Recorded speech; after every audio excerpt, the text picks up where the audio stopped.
Venezuela accuses Washington of colonialism after President Donald Trump said he's shutting down its airspace. The country's on high alert after US attacks on boats nearby and a huge military and naval buildup. Trump says he's fighting drugs trafficking, but is that the real reason? This is Inside Story.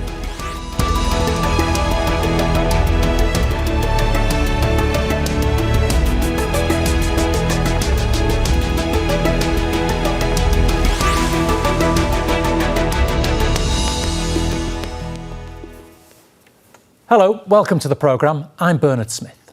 Tension between Venezuela and the US ramped up another few notches after President Donald Trump declared the country's airspace closed. It follows US attacks on small boats and a huge military and naval build-up in the region.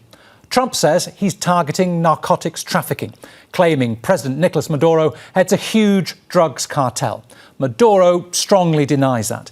He accuses the US of colonial ambitions in Latin America. So, is Trump really targeting narcotics gangs, or is this about regime change? And is the US returning to a policy of interventionism in Latin America? We'll speak to our guests shortly, but first, this report from Imogen Kimber. US President Donald Trump declares the Venezuelan airspace closed. Some flights continue, ignoring Trump's assertion that he controls the skies over the country. It's part of what Trump says is a battle against drug trafficking from Venezuela, run by the government, which it denies. In recent weeks, you've been working to deter Venezuelan drug traffickers, of which there are many. Of course, there aren't too many coming in by sea anymore, you probably noticed that. From sending their poisons into the United States, where they kill hundreds of thousands of people a year. Trump has been bombing boats his administration accuses of carrying drugs near the Venezuelan coast. The UN describes the strikes as extrajudicial killings. Recent weeks have seen the largest deployment of US forces in the Caribbean in decades. More than 15,000 American soldiers, fighter jets, a Navy destroyer with guided missiles, and the US Navy's largest aircraft carrier are deployed in the region. Trump's administration has also labelled the Venezuelan president a terrorist drug trafficker, which is strongly rejected by Maduro's government. Caracas says Trump's hostility is a colonialist threat, seeking to undermine Venezuela's sovereignty and territorial integrity. It's been readying air defences and increasing army enlistment. At an Air Force display on Saturday, President Maduro addressed the nation. Alertas, listos. Be alert, ready, and willing to defend our rights as a nation, as a free and sovereign homeland. And I know that you will never fail Venezuela. If history demands that we declare ourselves a republic in arms, history will once again see us rise up. Rights observers say Trump's manoeuvres are not about drugs, but could be about regime change and Venezuela's oil reserves. The US has imposed widespread sanctions on Venezuela over the past 20 years. From the time leftist Hugo Chavez was in power, from 1999 to 2013, forming alliances with Russia and China. Western allies have continued with sanctions on his successor Maduro and officials, accusing him of electoral fraud to stay in power and human rights abuses. The US offers a $25 million bounty for Maduro's arrest. President Trump now says his next area of focus is drug traffickers crossing by land, adding to fears in Venezuela that a possible invasion could be imminent. Imogen Kimber, Jazeera for Inside Story.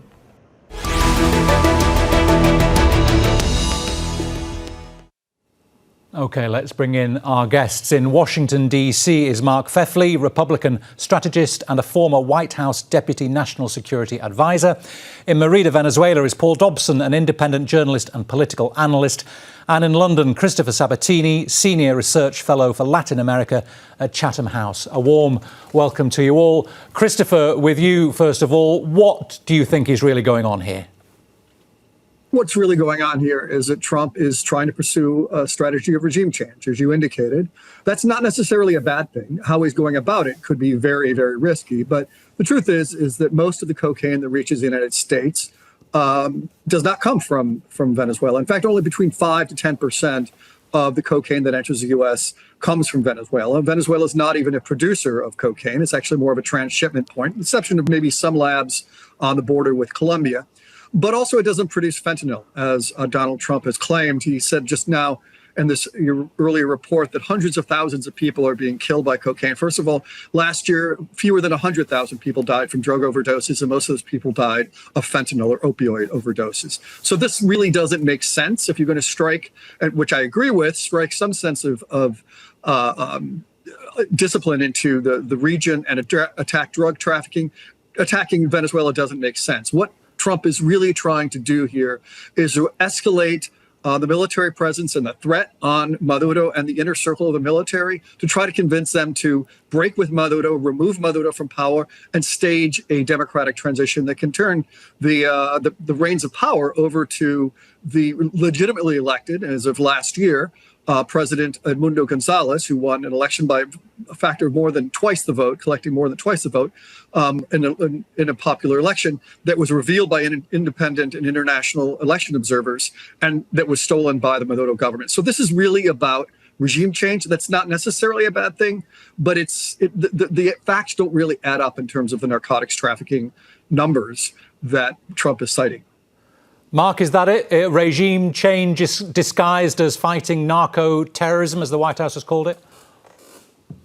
Yeah, so I think two things can be true. Yes, Donald Trump is trying to target the illegal drug trafficking. If Donald Trump really, the president, wanted to tackle illegal methamphetamine and opioid manufacturing, he could just look about 2 miles over the southern border in the United States into Mexico, and there are 24-hour drug labs that are making methamphetamines and shipping them over the border almost continuously. So, but I think at the same time, I agree with our guest in London that Donald Trump is just very much trying to turn up the heat on Maduro, from the escalation of Air Force and Navy resources into the Caribbean, to cutting off or announcing on social media that he was suspending airspace over Venezuela, to declaring the Soles cartel a terrorist organization very recently.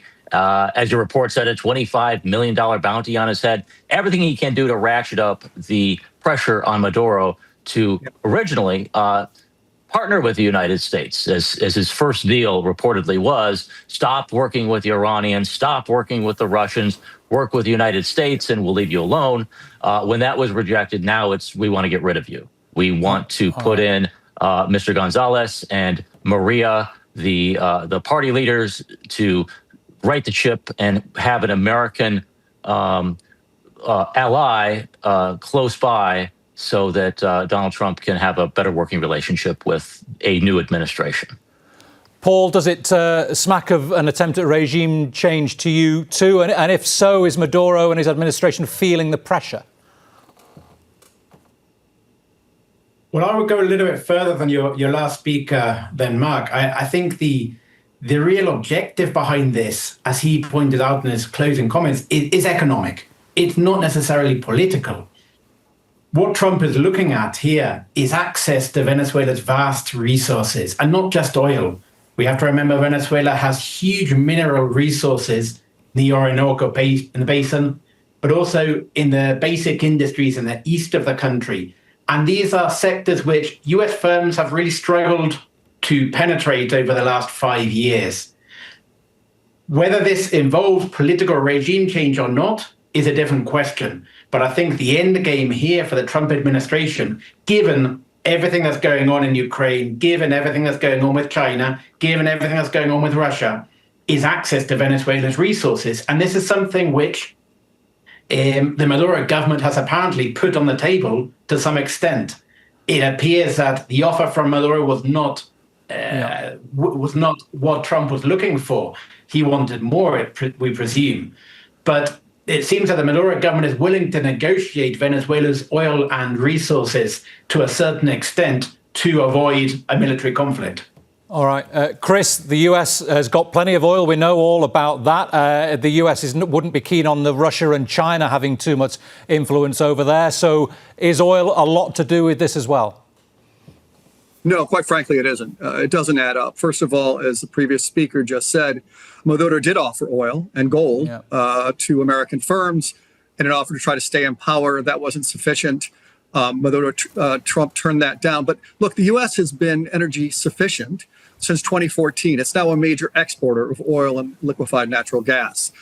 In fact, tapping Venezuela's vast oil reserves would actually not serve U.S. economic interests because it would lower the price of oil. What is really at stake here is, first of all, again, a regime that has stolen an election, a regime that is indeed deeply corrupt and embedded with all sorts of illicit activities, including human trafficking, money laundering, cocaine transshipment. It doesn't produce it, as I mentioned. This is really about trying to remove a very ugly, festering wound of a country that has driven an economic collapse, that sent more than 8 million Venezuelans seeking refuge outside the country, that has actually flooded even neighbors. If you look at the public opinion polls of Latin American citizens, the majority are in favor of seeing Maduro leave. All right, but Chris, there would be, let's say, an economic benefit to the US, wouldn't there, if there was a more friendly regime in charge? And we also know US defense companies now, drone manufacturers, are very interested in getting involved in the chase for drug suppliers crossing the Caribbean. It's good business. It is good business, but it's not great business in the sense that those drone manufacturers, arms manufacturers, yes, they would like to be able to sell to Venezuela. It's going to take a long time before any Venezuelan government will have the resources to be able to buy those goods. But also the US using those drones as well. Before a Venezuelan government can actually tap that oil. Sure. OK. Mark, what do you think about that? Is there an economic driver behind this as well? Primarily, rather? Well, I certainly think that it is good for the United States to have allies, especially so close to its borders. Also, what's going on, though, is an ideological battle, both within the Republican Party and United States foreign policy. We see Mr. Rubio, who is not just the Secretary of State, but he's also the National Security Advisor to the White House. He's probably the most powerful foreign policy official since Henry Kissinger right now. He's also of Cuban descent. His parents fled communist Cuba two generations ago, and now he is in the seat of power. So I think there's also a movement of Mr. Rubio and people in South Florida and other people that have fled communist regimes that are very much seeing that they are helping the people of Venezuela, and they are ridding, in their view, of a communist and very socialist leader who has disenfranchised his citizens, who is keeping them down, who is running the economy into the ground in Venezuela. And so from an ideological standpoint, they also, just as they had fought to overthrow the Castros in Cuba and other situations like that, are really seeing this as an opportunity to flex their muscle and to show that that the United States stands for their viewpoints as well. So I think that's what's going on in a battle of sorts. I think you also have Mr. Vance and his team, the vice president, are less interventionist. So when they did this first deal attempt with Maduro, it was to have relations with the United States and to keep Maduro there. All right. Paul, is Maduro's government, his regime, profiting from the drugs trade? We know that the US has sanctioned what it calls the cartel of the Suns, if that even exists as an organization. But is Maduro profiting? Well, this is a big question at the center of this debate. I have yet to see any convincing evidence to prove that he is. The White House is yet to provide any convincing evidence to show that he is. But this answer of mine should not be confused with a whitewash of the Maduro government. For all of us here in Venezuela, it is common to see government officials of all levels involved in extra-legal activity. This cannot be hidden. This is no mystery to anyone here on the ground in Venezuela. But this isn't necessarily the same thing as claiming that there is a cartel being led by a president which is running drugs out of the country. That there is illegal activity going on which profits certain sectors of the government, without a doubt. The Orinoco mining arc is one example of this, which I mentioned previously. But I repeat, I'm yet to see any convincing evidence that there is a drug trafficking cartel which is being led by the president, which is sending significant numbers of drugs to the United States. All right. Chris, you've mentioned a couple of times now a reference to that it's not necessarily a bad idea, perhaps, that there might be regime change in Venezuela. But the US does not have a good track record, does it, in Latin America? You look at Nicaragua, it overthrew Allende in Chile. There are other examples. This is not really a good idea. First of all, we need to understand, again, that this is a government that is illegitimate. But the fact that it's illegitimate doesn't justify the very risky policy that Trump is engaging in of sending a massive naval force. It's thought to be anywhere from 10 to 14% of U.S. naval assets are now off the coast of Venezuela. And trying to deliver democracy by missiles or drones, or I don't think there will be a military invasion, but there could be some sort of a landing of force of some sort, but just doesn't work. It delivers chaos. We saw this in Iraq as well. The U.S. and it's funny because, of course, as Mark was saying, there was a division within the Trump administration, and Trump himself in 2016 had sworn off forever wars, and they may be about to basically cut off the head of a hydra, and which it will grow even more heads in this case, because there's no guarantee, as much as it may be desirable to see Edmundo Gonzalez and Maria Corina Machado march into the Palacio de Miraflores, the presidential palace, as a transition government. There's no guarantee that will be the case, because I also agree with Paul is that there's no evidence this is a hierarchical cartel that's directing. There's a lot of illicit activity, but it's directing in any sort of organized way.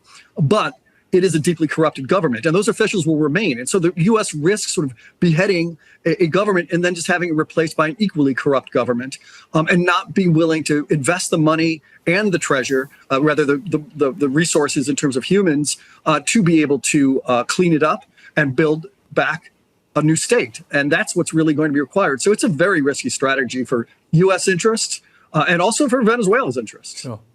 Mark, in his answer there, Chris made reference to Maria Corina Machado, who won the Nobel Prize earlier on this year, helping to prove the 2024 election was stolen. She's now in hiding in Venezuela. She supports what the Trump administration is trying to do in Venezuela. But as Chris said, it's a very risky strategy, isn't it, given what we've seen happen elsewhere in Latin America when the state has done this? Yes, so we've seen Donald Trump heighten up the rhetoric, whether it was the U.S. taking over Greenland or retaking the Panama Canal, his fights with Canada and Mexico, its neighbors.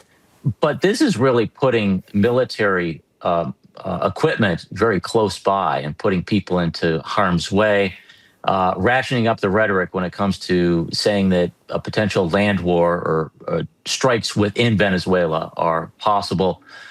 That's taking it to the next level. And I agree with our guest in London that that's a dangerous thing. And it does take it to the next possibility. And one that I don't know if Donald Trump is necessarily favorable to in his past rhetoric. But at the same time, we also saw how the United States did attack the nuclear facilities within Iran, did attack the rebels in Houthi that were messing up the maritime areas. So he does take military action, but you just don't know what's going to come about if Maduro leaves. Does Maria and Gonzalez immediately go and take over? Or do we have another military strongman that comes in and says, I'm in charge here, at least for the rest of Maduro's term? That's the question that we don't have answered. And Paul, what could happen to Venezuela, do you think, if the US increases this massive build-up and if it takes it further?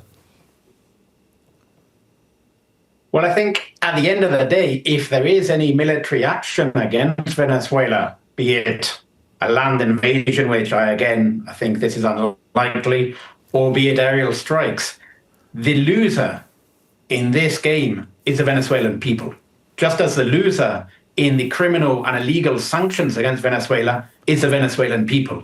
Any extended period of destabilization and chaos in Venezuela will not benefit the Venezuelan people, will not benefit the US multinationals working in Venezuela, like Chevron, which currently accounts for 25% of the Venezuelan oil output, will certainly not be backing Venezuela, and it will generally destabilize the region. So these are the factors which I think really have to be taken into account when looking at this, above and beyond what one thinks of the ruling party in Venezuela, above and beyond whether the elections last year were legitimate or illegitimate. The loser in this game is the Venezuelan people.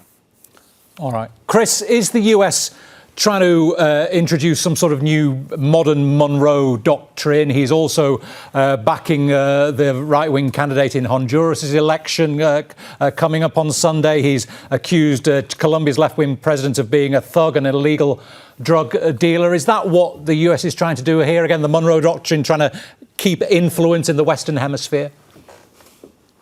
It's definitely being much more assertive now than it had been since the Cold War, which then at the time the idea was supporting electoral processes, human rights, democratic institutions.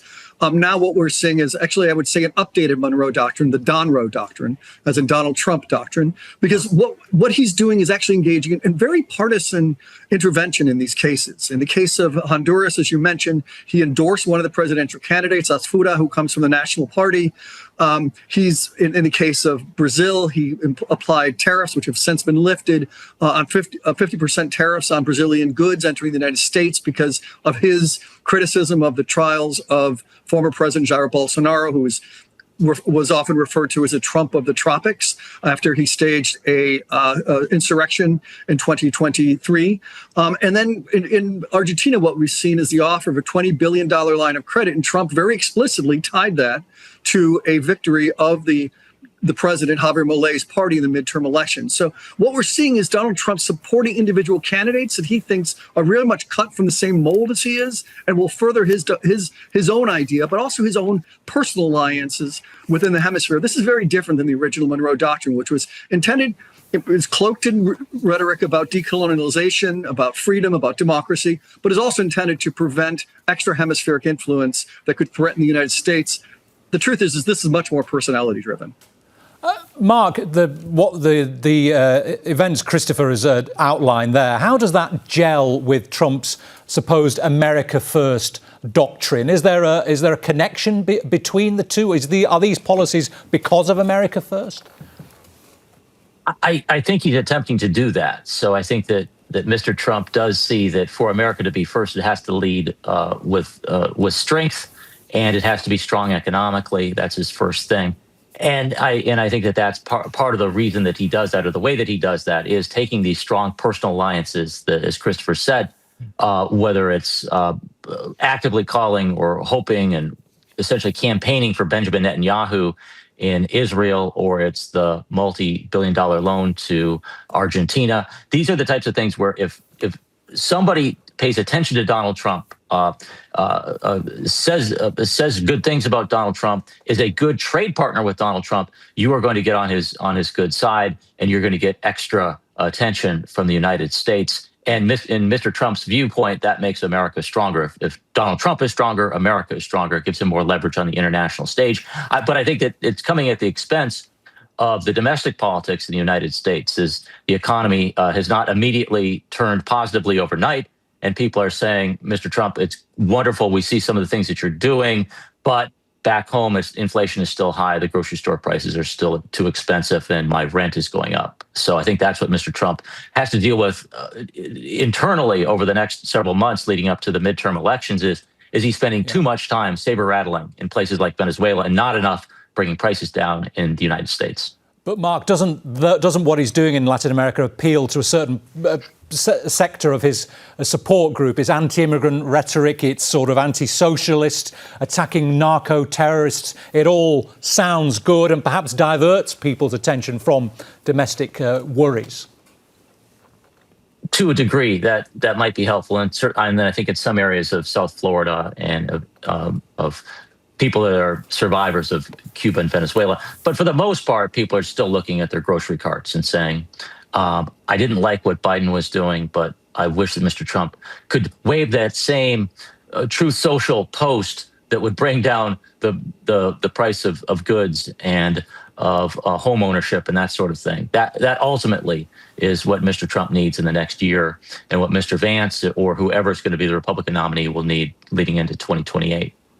Paul, from your perspective there in Venezuela, what are the lessons in that region of US interventions in in other governments in Latin America? Disastrous. The majority of the Venezuelan people are clear that no US Marines will bring a solution to their structural problems here in the country. Even a sector, I would go so far to say, even a sector which is openly backing US military intervention into Venezuela today, led by the so-called peace activist, the ridiculously called peace activist Maria Corina Machado, even this sector know that a US warship or a US jet will not bring a magic wand with solutions to their problems. Venezuelans remember and know the history of US interventions, not just in Venezuela, but across the continent. But at the same time, the level of desperation with the macroeconomic policy of this anti-worker Maduro government is so great that a certain sector are now starting to look to these foreign powers to try to solve their problems. But the vast majority remain clear that it is Maduro to blame for the less than $1 a month minimum wage. But if there was a military intervention in the country, there will be no magic solution to this either. So this is part of the battle that's going on at the moment, the battle of ideas. And it's a very complex debate that doesn't simplify into backing or opposing the Maduro government. All right, a very last response to you, Chris, on that issue as well, as quick as you can, if possible. What are the lessons that the US should be aware of before it takes this action any further? I think, again, the lessons in particular in Iraq and Afghanistan are particularly telling.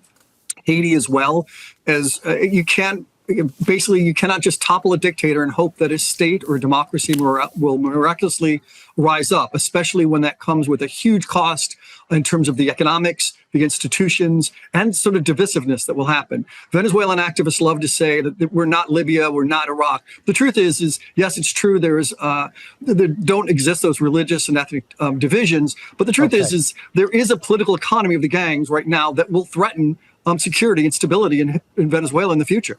All right. Thanks to all of our guests, to Mark Pfeifle, to Paul Dobson, and to Christopher Sabatini. And thank you, too, for watching. You can see the programme again anytime by visiting our website, aljazeera.com. And for further discussion, go to our Facebook page. That's facebook.com/AJ Inside Story. You can also join the conversation on X. We are at AJ Inside Story. From me, Bernard Smith, and the entire team here, bye for now.